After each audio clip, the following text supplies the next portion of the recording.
Who will ever forget the first time they heard Tina Turner bellowing out, "What's love got to do with it?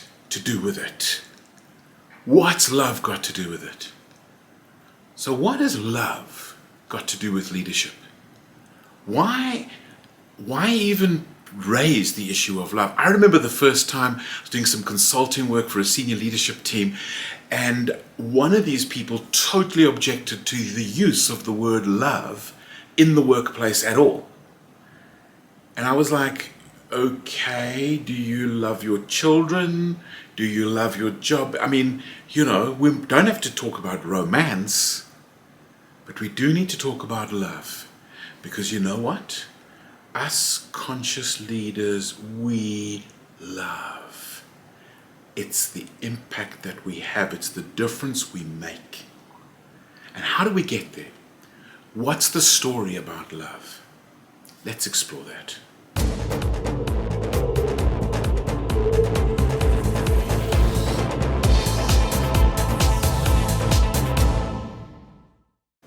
The quote I'm exploring comes from Alan Cohen, and Alan Cohen said the following: "The deeper you love yourself, the more the universe will affirm your worth. Then you can enjoy a lifelong love affair that brings you the richest fulfillment from the inside." Selfish? Is that what comes up for you when you hear that? A lifelong love affair with yourself that will bring you the richest fulfillment from the inside. Maybe that is selfish. Maybe that is exactly what comes up when we think of that.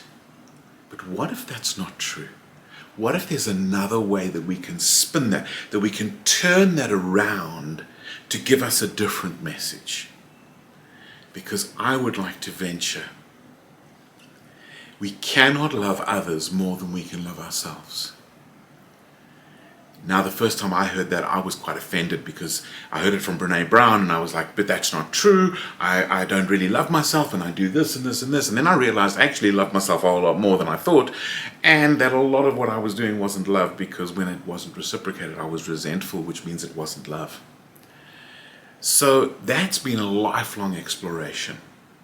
Lifelong exploration of going, how do I get to love myself? Well, let me tell you a little story. I grew up with a mantra, and one of the mantras are, you mustn't love yourself too much. You mustn't love yourself too much. Look at that guy, he loves himself too much. And one of the results was that I didn't love myself enough. And one of the results of that is that in my leadership, there were outbursts, there were inadequacies, there was a sense of trying to find my worth from my people instead of from the inside. And so my unmet needs for self-love ate away at my leadership and nearly destroyed my career at one point. So what's love got to do with it? Everything. Everything. And guess what? It starts with self, because until you love yourself, you cannot love your people. And while you cannot love your people, you cannot lead them to the best versions of themselves, delivering from an inner motivation that'll go way beyond any incentive you could ever give them. What's love got to do with it? Influence, leadership, legacy, making a difference. It starts with love. Now, let me be very clear. Love is not being nice. Please no. If love doesn't include tough love, it's not love. Be very, very clear about this.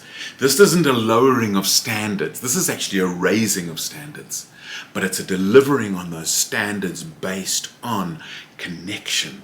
And that is our theme for the month. And it starts with connecting with self, and it will overflow into connecting with others.